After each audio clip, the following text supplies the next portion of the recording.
Test Drive Unlimited 2 is one of my favourite racing games of all time, right up there alongside PGR 4 and Need for Speed Underground 2. It's a game I love to revisit and play once a year, and somehow I never get bored of it, even 13 years after its release. The game was like nothing I've ever seen before, with 2 massive open world maps, and a personal connection you gain with the cars that you buy. It's like cosplaying another life, like a racing game Sims, as silly as that may sound. But in order for you to understand what I mean, let's revisit both games from the Unlimited series, to give you a deeper understanding as to why I love this series so much. Imagine, the year is 2006, I am 6, and my only experience with racing games were the ones that you'd find in kiosks, bargain bins, and those bundled with magazines. Yeah, remember PC Gamer, Computer Build, or for any Polish viewers, Cybermycha? Anyway, in one of those gaming magazines, I got shown previous screenshots of Test Drive Unlimited. I remember clearly being mesmerised by the car rental screenshots, and asking my dad, can that computer even run this game? Because I've never seen a racing game where you get out of your car, explore the world, and view the cars in such close-up detail. Fast forward a little bit, my dad managed to get his hands on the game, from a dodgy stall in our local market, where a guy had a CD case with pictures of the games he would sell you. He would then go out back, and 5 minutes later, you'd have a freshly burnt copy of the game. However, I actually never got to play the game, as once you'd finish the tutorial and get to the first race, the start button wouldn't work, as the crack was incomplete. But the game's introduction sequence blew me away. Let me tell you why. You start the game off being in a boarding check queue, where you get to pick your character. A character selection is something I don't think I've ever seen in a video game, not to this depth anyway. Best I would have gone is choosing which JPEG I want to be represented as in Flatout 2, not actually being able to choose an individual character that I could later customize. You then get a long cinematic cutscene that once again I certainly would have not ever seen before in a racing game. Cutscenes in racing games were just cars driving around most of the time, not people doing things that you actually see on a day-to-day basis. This absolutely blew my mind, since there was a sense of realism involved. Our character then gets off the plane and heads to a car rental, where we walk around and pick a car to choose from. During this first playthrough, I remember I picked the Audi. I also picked the house instead of the flat. Then we get a choice of which car dealership we want to enter. I want to re-emphasize how new and exciting the aspect of being able to go into a car dealership was, as well as just being able to buy your own house and dress your character. No longer was a racing game purely about racing. It wasn't just about picking an event in a menu, finishing it, picking another one, so on and so forth. You could do things that you could not do in any other racing game. It all felt so real, like you had a purpose as to what you were doing, like you were really in charge of your character. As mentioned previously, you could dress your character, change their hair, and the facial structure, something that I do every time I boot up GTA Online. But back in the day, you couldn't even see your character during the playthrough. But here, your character was an extension of you. The fact that it was all choices, like the choice of what house you want, made things like the ownership of the house feel more special than if it was just given to you without a choice. Another thing that helped this feeling were the car dealerships. Each automotive brand had their own shop that you could enter, all with a special animation of your character pulling up to the building and walking into the dealership. You could navigate around the dealership, open the car doors, go into the car to look at the interior, and even take it for a test drive. You didn't have to worry about having to progress to the end of the game to be able to ride the fastest cars. You could just go into any dealership and take one for a quick spin.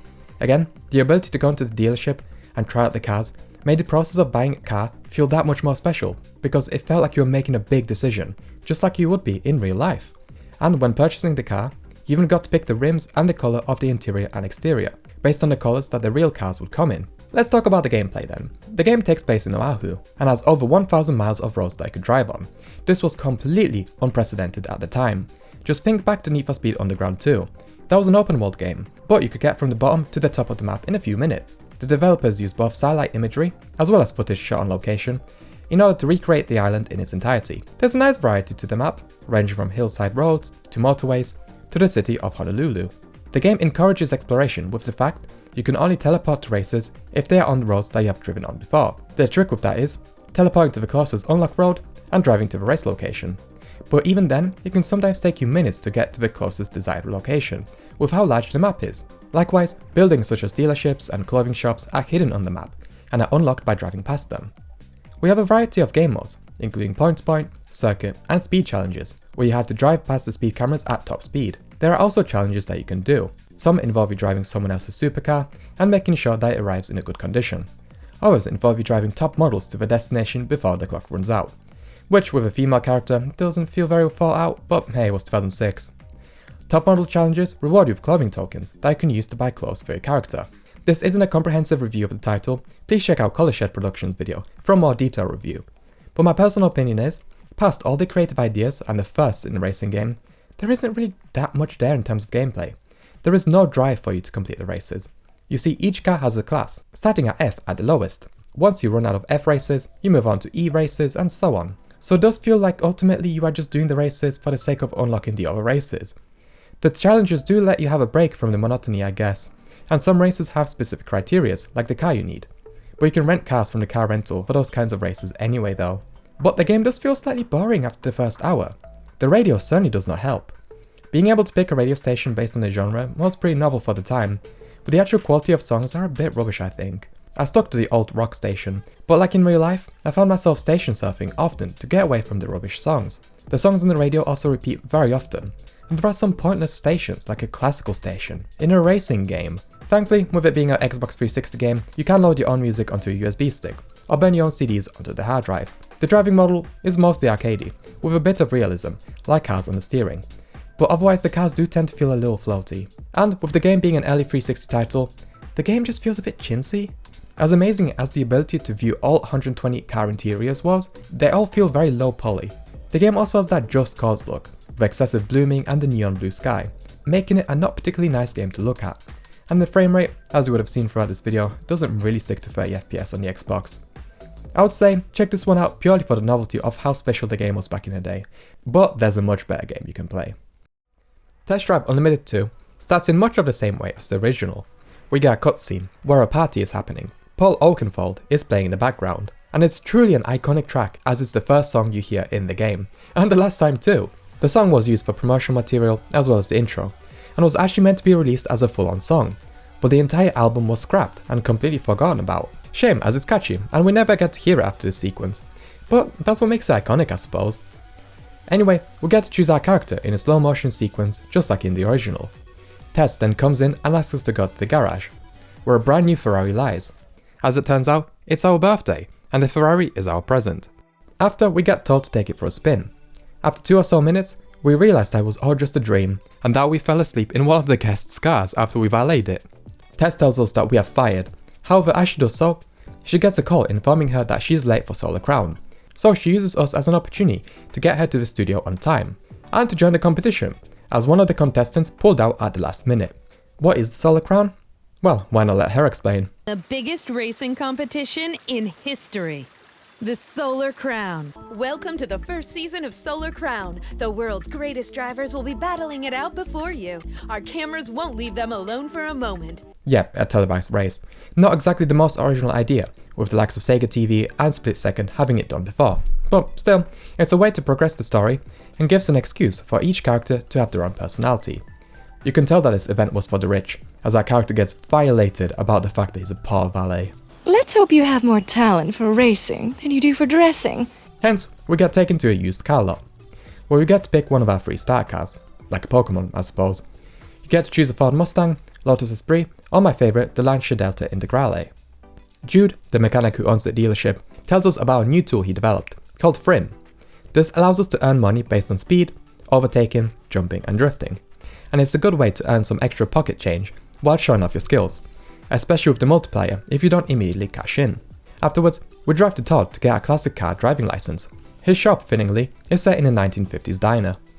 Here, we get to do basic tasks, like learn how to drive when it's raining, how to use the handbrake, how to overtake other vehicles, and at the end we get a 2-lap time trial, where we have to finish the course before the clock runs down to 0. However, we cannot go off track as we will get penalised, and afterwards we get to join the first championship, the C4. There are C, B and A classes. C for classic, B for off-road I guess, and A for asphalt.